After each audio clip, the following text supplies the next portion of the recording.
Bueno, la ciencia se emocionó con todo esto porque empezó a reconocer que sí podían identificar a todos los genes que conforman a un ser humano. Entonces podrían usarlos como medicina y dárselos a las personas con defectos genéticos. Curiosamente, así nació el proyecto Genoma Humano. Y este es un hecho muy importante. El proyecto Genoma Humano fue creado por la industria farmacéutica por una razón muy sencilla, porque se anticipó que habría más de 100.000 genes humanos y más de 100.000 proteínas. Cada proteína creada por un gen. Entonces, la conclusión básica es que debería haber 100.000 genes solo para hacer las proteínas. Entonces comienza el proyecto. ¿A quién le interesa?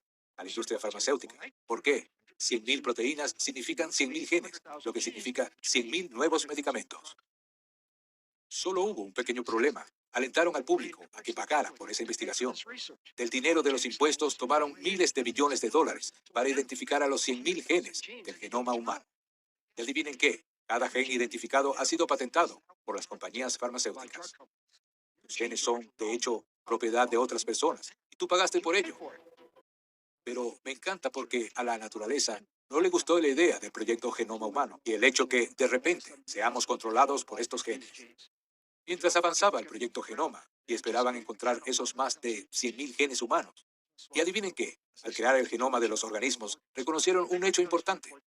En la evolución hay una foto antigua que llaman el árbol de la evolución, el árbol de la vida. Y en ese árbol están los organismos de este planeta exhibidos en una jerarquía de organismos cada vez más avanzado. Comencemos por la parte inferior.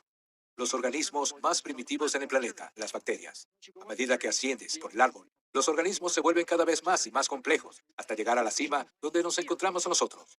Bueno, no comienzas a trabajar con genoma humano, con más de 100.000 genes. Comienzas a trabajar con organismos más primitivos, con menos genes, solo para probar el mecanismo de contar cuántos genes están presentes en un organismo.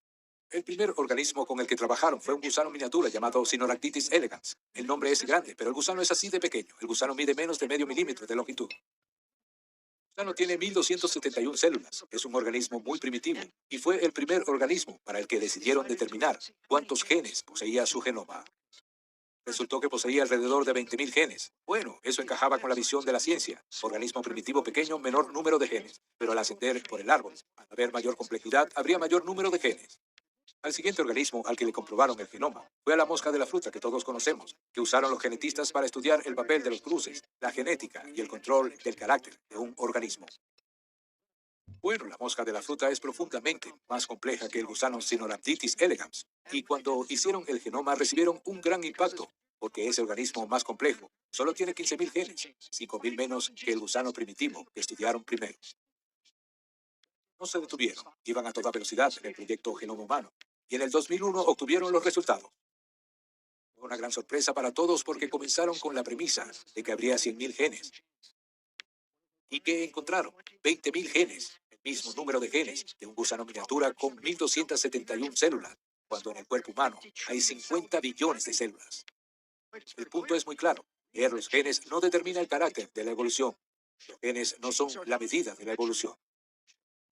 De repente debemos echar otro vistazo y decir, entonces, ¿en qué se basa la evolución si no se basa en los genes? Bueno, Watson y Crick fueron los que surgieron con la doble hélice y la comprensión del código de la naturaleza de la genética que codifica las proteínas. Y Crick comenzó a reconocer que la información fluía en un solo sentido. Comienza con el ADN, el plano que luego se convierte en ARN, una especie de negativo del gen, y esa copia del ARN es la que se utiliza para programar la creación de las proteínas. La información solo fluye en una dirección, del ADN al ARN de la proteína. Hay una importante conclusión de esto. ¿Eso qué significa? La información fluye en un solo sentido. Sí, y pregunto, ¿quiénes somos? Nosotros somos organismos proteicos. ¿Cuál es la importancia de esto? Bueno, en el flujo de información del ADN al ARN y la proteína no puede regresar e influir en el ADN. La información solo va en un solo sentido. Entonces, como organismos proteicos, no tenemos influencia en nuestra actividad genética. Los genes tienen el control y la información fluye hacia abajo. Esto llevó a la ciencia a proponer la idea del determinismo genético, la creencia de que los genes determinan el carácter de tu vida. Es regresar al dogma central de que los genes determinan el carácter de tu vida y no tienes ninguna influencia sobre eso. Por eso nos convertimos en víctimas de nuestra herencia. Hay un punto importante que entender y es el siguiente. Seguimos diciendo que los genes se encienden y se apagan. Pero el hecho es este. El gen es un plano para hacer una proteína. Eso es exactamente lo que es. Y porque es relevante. Entra a la oficina de un arquitecto que esté trabajando en un plano. Inclínate sobre su hombro y dile, ¿el plano está encendido o apagado? Ella te verá como diciendo, ¿estás loco? Es un plano. No hay ni encendido ni apagado. Precisamente, los genes son planos. No se encienden y se apagan solos. El experimento donde ponen una sola molécula de ADN y sacan una doble hélice. Ese experimento es engañoso por una razón muy importante, porque usan ADN puro. Y recuerden, un cromosoma es 50% proteína y 50% ADN. Si trabajas con ADN puro, no verás cómo funciona un cromosoma. Resulta que son las proteínas en el cromosoma las que tienen el control absoluto. ¿Por qué? La ciencia ha confundido dos términos y esa confusión es propagada por los medios todo el tiempo. Los términos son causalidad y correlación. Hablan sobre genes que causan cosas, pero es que los genes están correlacionados con las cosas. Y aquí la diferencia. Causalidad significa el acto o la agencia que controla algo. Correlación significa algo que está asociado con una característica. Entonces el punto es, ¿los genes causan cosas? Es como preguntarse, ¿pueden encenderse y apagarse e iniciar una respuesta? La respuesta es, por supuesto que no. Los genes no se pueden encender y apagar. Simplemente son planos, pero sí están correlacionados con las cosas. Hablamos de un gen cancerígeno. ¿Hay un gen que causa cáncer? No, ningún gen causa cáncer. ¿Los genes están correlacionados con el cáncer? Sí, están correlacionados, pero no causan el cáncer. Esto se vuelve importante porque hemos atribuido casi todas nuestras enfermedades a nuestros genes, y esto es incorrecto. Menos del 10% de las enfermedades, seguramente incluso menos del 1% de las enfermedades, están siquiera conectadas con los genes.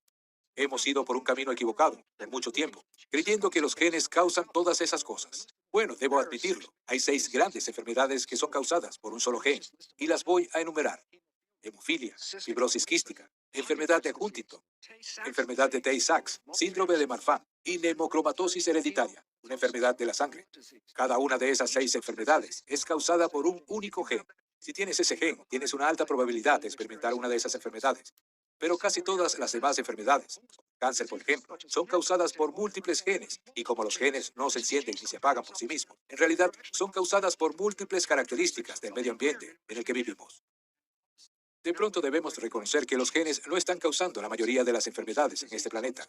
De hecho, son menos del 10%, y esta es la importancia que tiene la idea de que el ADN controla nuestras vidas. Es incorrecta. El ADN es manipulado por el otro componente de los cromosomas, la proteína. Y es interesante porque desde Watson y Crick, en 50 años de investigación, científicos aislaron el cromosoma, conservaron el ADN para experimentar con él y desecharon la proteína. Pero ahora que estamos entendiendo la naturaleza de la proteína, hay una nueva visión. Y la idea es esta: el flujo de información no es tal como reza el dogma central, en una vía de ADN a ARN a proteína. Ahora sabemos que el flujo va en ambas direcciones. La proteína puede influir en el ARN y el ARN puede cambiar el ADN. Eso significa que las características de nuestra vida, como cuerpos proteicos, es tal que podemos usar nuestra vida y cambiar los genes con los que nacimos. Y de repente ya no estamos leyendo nuestros genes, pues podemos cambiarlos. Cada plano genético puede dar lugar a más de 3.000 versiones de proteínas del mismo plano genético, gracias a la epigenética. Nuestro próximo episodio revela que no somos víctimas, sino dueños del control de las características de nuestros genes.